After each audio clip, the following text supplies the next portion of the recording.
Assalamualaikum warahmatullahi wabarakatuh. Waalaikumsalam warahmatullahi wabarakatuh. Di sini kami kelompok 9 akan menjelaskan mengenai materi yang telah kami buat, yaitu mengenai evaluasi kurikulum pendidikan Islam yang dibuat oleh saya sendiri, Vina Andiani, dengan NPM 21040600021 Dan saya Ayu Noviana, MPM 21040600024. Di sini yang pertama yang akan kami bahas yaitu mengenai latar belakang dari makalah yang telah kami buat. Yang pertama yaitu kurikulum PAI adalah upaya sadar dan terencana dalam menyiapkan peserta didik untuk mengenal, memahami, menghayati, hingga mengimani dan mengamalkan ajaran Islam secara totalitas. Titik tekan dalam pembelajaran PAI sekarang tidak pada segi kognitif atau psikomotoriknya, tetapi lebih kepada aspek sikap afektif. Pembelajaran kurikulum 2013 adalah salah satu upaya untuk mengevaluasi pelaksanaan kurikulum sebelumnya, yaitu KPSP, di mana pada pembelajaran PAI lebih menekankan pada aspek kognitif. Untuk itu, pada makalah ini akan dibahas mengenai beberapa hal yang berkaitan dengan evaluasi kurikulum PAI. Contohnya, konsep evaluasi kurikulum PAI, pentingnya evaluasi kurikulum PAI, prinsip, model, dan peranan evaluasi PAI, serta bentuk pelaksanaan evaluasi kurikulum pendidikan agama Islam tersebut. Kemudian yang selanjutnya yaitu rumusan masalah. Yang pertama adalah pengertian mengenai evaluasi kurikulum. Kemudian, apa yang dimaksud dengan evaluasi kurikulum pendidikan Islam? Selanjutnya, pentingnya evaluasi kurikulum. Dan selanjutnya, bagaimana konsep evaluasi kurikulum pendidikan Islam? Kemudian yang selanjutnya, apa saja fungsi dan tujuan dari pendidikan evaluasi kurikulum pendidikan Islam? Kemudian apa saja model-model dalam evaluasi kurikulum pendidikan Islam? Bagaimana prinsip dalam evaluasi kurikulum pendidikan Islam? Serta yang terakhir yaitu bentuk pelaksanaan kegiatan evaluasi kurikulum pendidikan Islam. Nah, yang selanjutnya tujuan makalah kali ini ada 3, yaitu untuk mahasiswa sendiri. Makalah diharapkan makalah ini dapat menambah wawasan dan pengetahuan dalam manajemen kurikulum dan pembelajaran, khususnya dalam evaluasi kurikulum pendidikan Islam. Yang kedua, bagi pemateri, diharapkan dapat menjadi implementasi dalam perkuliahan agar semakin berkembang. Dan yang selanjutnya, bagi dosen sendiri, diharapkan agar bisa menjadi masukan agar perkuliahan semakin maju. Yang selanjutnya yaitu mengenai evaluasi kurikulum. Pengertiannya yaitu yang pertama adalah evaluasi. Evaluasi adalah suatu proses interaksi, deskripsi, dan pertimbangan atau judgement untuk menentukan hakikat dan nilai dari suatu hal yang dievaluasi. Dalam hal ini yaitu kurikulum. Jadi, evaluasi kurikulum adalah proses untuk mempertimbangkan dalam pemberian nilai dan arti terhadap tujuan, isi, hasil, dan pembelajaran yang menyeluruh dan saling berkaitan, di mana hal tersebut dirancang dalam satuan pendidikan untuk peserta didik, baik di dalam kelas maupun di luar sekolah. Apa sih pentingnya evaluasi kurikulum tersebut? Evaluasi kurikulum memang penting untuk dilakukan karena evaluasi kurikulum dapat menyajikan informasi mengenai kesesuaian, efektivitas, dan efisiensi kurikulum tersebut terhadap tujuan yang ingin dicapai dan penggunaan sumber daya, yang mana informasi ini sangat berguna sebagai bahan pembuat keputusan. Apakah kurikulum tersebut masih dijalankan tetapi perlu direvisi, atau kurikulum tersebut harus diganti dengan kurikulum yang baru. Kemudian yang selanjutnya yaitu evaluasi kurikulum pendidikan Islam sendiri. Yang pertama, pendidikan Islam adalah aspek yang sangat penting yang harus ditanamkan sejak dini. Pendidikan agama Islam di sekolah memiliki beberapa komponen, yaitu pendidik, peserta didik, lingkungan pendidikan, alat pendidikan, metode, dan evaluasi. Sedangkan wadah dari semua itu yaitu adalah kurikulum sendiri. Untuk mengetahui seberapa baik pendidikan agama Islam yang diterapkan di suatu sekolah dapat dilihat dari keberhasilan berjalannya kurikulum pendidikan agama Islam tersebut di sekolah itu sendiri. Pelaksanaan kurikulum pendidikan Islam akan berjalan dengan baik apabila telah berjalan sesuai dengan ketentuan kurikulum, yaitu kurikulum 2013 yang ditetapkan oleh pemerintah. Pelaksanaan kurikulum yang meliputi penilaian konteks atau konteks, sarana, dan prasarana untuk menunjang keberhasilan kurikulum pendidikan agama Islam, penilaian masukan atau input, serta terpenuhinya 6 aspek, yaitu kurikulum, siswa, guru, RPL, SKL, dan program pendukung yang lainnya. Kemudian yang selanjutnya yaitu konsep kurikulum pendidikan Islam. Vina Sanjaya memberikan konsep evaluasi kurikulum sebagai berikut. Evaluasi kurikulum dimaksudkan sebagai proses pertimbangan untuk memberi nilai dan arti terhadap suatu kurikulum tertentu. Konsep nilai dan arti dalam konteks penilaian suatu kurikulum memiliki makna yang berbeda. Pertimbangan nilai adalah pertimbangan yang ada dalam kurikulum itu sendiri. Sedangkan dengan nilai berarti berhubungan dengan kebermaknaan suatu kurikulum. Apakah kurikulum itu memberikan arti untuk meningkatkan kemampuan berpikir siswa? Apakah kurikulum itu dapat mengubah cara belajar siswa menjadi lebih baik? Atau apakah kurikulum itu bisa meningkatkan pemahaman siswa pada kondisi lingkungan sekitarnya? Nah, berdasarkan uraian pendapat dari Vina Sanjaya tersebut, maka evaluasi kurikulum PAI itu juga harus dilaksanakan sebagai konsekuensi logis atau atas perubahan sosial yang terjadi di masyarakat dan di dunia pendidikan. Kemudian yang selanjutnya, mengenai fungsi evaluasi kurikulum akan dijelaskan oleh Mbak Ayu. Baik, terima kasih atas waktu yang telah diberikan, Mbak Vina. Akan kami lanjutkan mengenai fungsi dari evaluasi kurikulum pendidikan agama Islam itu sendiri, di mana terdapat 3 fungsi dari evaluasi kurikulum. Yang pertama ada fungsi perbaikan program, yang kedua ada fungsi pertanggungjawaban, dan yang ketiga adalah fungsi penentuan tindak lanjut. Kami uraikan dari masing-masing fungsi tersebut. Langsung yang ke fungsi yang pertama, yaitu fungsi perbaikan, yaitu bersifat konstruktif, karena informasi dari hasil evaluasi ini dijadikan input bagi perbaikan pengembangan program kurikulum itu.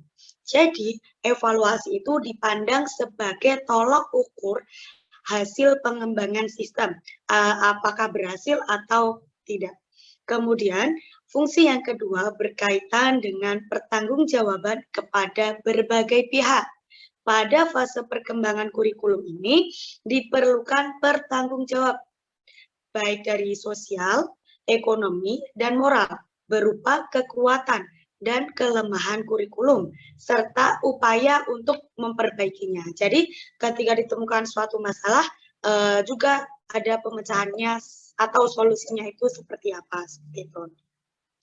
Next, yang ketiga itu ada penentuan tindak lanjut, yaitu tindak lanjut hasil pengembangan kurikulum dapat berbentuk jawaban atas 2 kemungkinan pertanyaan, yaitu pertanyaan yang pertama, apakah kurikulum baru tersebut akan disebarluaskan ke dalam sistem yang ada, atau yang kedua, dalam kondisi yang bagaimana dan dengan cara yang bagaimana kurikulum baru tersebut akan disebarluaskan ke dalam sistem yang ada. Oke, setelah kita belajar fungsi dari evaluasi kurikulum, next kita belajar tentang tujuan dari kurikulum pendidikan agama Islam itu sendiri. Apa sih tujuan dari kurikulum pendidikan Islam itu? Kenapa kok harus ada kurikulum pendidikan agama Islam? Nah, tujuannya itu untuk memeriksa tingkat ketercapaian tujuan pendidikan yang ingin diwujudkan, yaitu melalui kurikulum yang bersangkutan. Jadi, kita bisa mengetahui tujuan yang sudah direncanakan di awal berhasil atau tidak, ya menggunakan evaluasi dari kurikulum itu sendiri. Nah, indikator kinerja yang akan dievaluasi yaitu apa? Efektivitas dari sebuah program itu.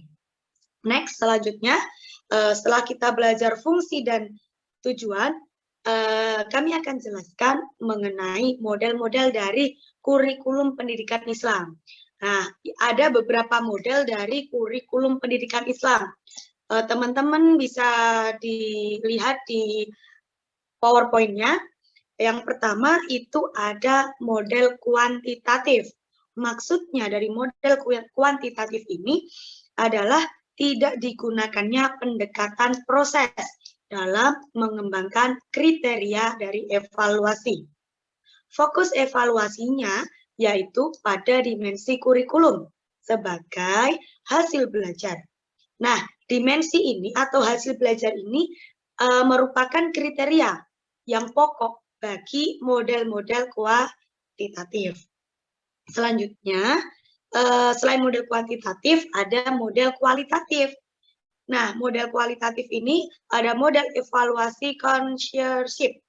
Nah, evaluan secara seksama dan teliti menganalisa dari pola kerja siswa dan guru. Penggunaan teknologi itu sangat diperlukan untuk menunjang model ini. Selanjutnya, model iluminatif. Mohon maaf, model iluminatif. Nah, model ini memiliki fokus pada deskripsi daripada interpretasi angka dalam memprediksi penelitian. Selain itu, ada model responsive STEC. Artinya, model ini digunakan untuk memberikan penegasan kepada beberapa hal. Next, ada model kurikulum. Boleh di next, Mbak Vina?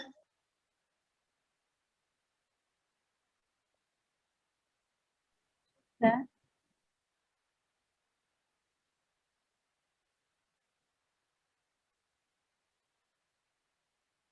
Oke, selanjutnya ada model kurikulum berorientasi kepada siswa. Nah, apa sih yang dimaksud model kurikulum yang berorientasi kepada siswa ini? Yaitu pendidikan yang diselenggarakan untuk membantu peserta didik atau siswa itu sendiri. Nah, di kurikulum ini itu menekankan kepada peserta didik sebagai sumber isi dari kurikulum. Jadi fokusnya ke peserta didik. Nah, peserta didik ini memiliki minat dan bakat yang beragam. Maka dari itu, kurikulum ini harus mengikuti dari perkembangan peserta didik atau perkembangan anak tersebut. Selanjutnya ada model kurikulum teknologi. Maksudnya apa? Model kurikulum teknologi ini, kurikulum difokuskan kepada efektivitas program, metode, dan bahan-bahan yang untuk mencapai tujuan itu. Teknologi itu dapat memberikan pengaruh yang sangat signifikan kepada kurikulum, yaitu penerapan alat dan teknologi, serta penerapan teknologi sebagai sistemnya. Next. Setelah kita belajar tentang berbagai macam dari model kurikulum pendidikan agama Islam, selanjutnya Bapak Ibu kami akan menjelaskan mengenai prinsip-prinsip dari kurikulum pendidikan Islam itu sendiri. Nah, ada beberapa prinsip yang akan kami jelaskan, di antaranya yang pertama bahwa kurikulum pendidikan Islam itu mempunyai tujuan tertentu. Artinya apa? Bahwa semua program evaluasi kurikulum itu terarah dalam mencapai tujuan yang telah ditentukan secara jelas dan spesifik. Jadi ada jalurnya, tidak menyimpang dari program yang telah direncanakan itu. Jadi memang kurikulum itu punya tujuan tertentu. Nah, selanjutnya yang kedua itu adalah bersifat objektif. Artinya apa? Bahwa kurikulum itu berpijak pada keadaan yang memang sebenarnya, tidak direkayasa dan bersumber dari data yang ada dan akurat. Jadi di sini semuanya bersifat nyata, seperti itu, dan dapat dipertanggungjawabkan tentunya. Prinsip yang selanjutnya itu bersifat komprehensif. Nah, di prinsip ini mencakup semua dimensi atau aspek yang terdapat dalam ruang lingkup kurikulum itu sendiri. Selanjutnya, yang keempat ada prinsip kooperatif dan tanggung jawab dalam perencanaan. Maksudnya, pelaksanaan dan keberhasilan suatu program yang sudah kita bahas tadi, yang sudah direncanakan tadi, itu merupakan tanggung jawab bersama dari berbagai pihak yang terlibat, seperti misalnya ada kepala sekolah, guru, orang tua, atau bahkan dari peserta didiknya. Nah, jadi tidak dibebankan pertanggungjawaban dari program yang telah direncanakan itu kepada satu pihak saja. Nah, namun memang butuh tanggung jawab dari berbagai pihak yang terlibat di dalamnya. Selanjutnya, ada prinsip yang efisien. Maksudnya, efisien ini pandai dalam penggunaan waktu, entah biaya, ataupun tenaga, bahkan sampai ke sarana dan prasarana yang digunakan untuk menunjang terlaksananya program-program yang telah ditentukan dalam kurikulum tersebut. Dan yang terakhir itu ada berkesinambung. Hal ini diperlukan. Kenapa? Karena tuntutan dari dalam dan dari luar sistem sekolah yang meminta diadakannya perbaikan kurikulum. Jadi kurikulum yang telah dilaksanakan itu tidak semerta ketika ada kesalahan ataupun keberhasilan langsung diganti, begitu tidak, akan tetapi memang berkesinambungan. Oh, apa toh yang tidak sesuai, lantas evaluasinya bagaimana ke depannya agar tidak terjadi lagi, agar bisa lebih baik lagi, seperti itu. Jadi saling berkesinambungan. Oke, next, yang selanjutnya kita belajar tentang bentuk pelaksanaan. Nah, bagaimana bentuk pelaksanaan dari kegiatan evaluasi kurikulum, khususnya dalam pendidikan Islam?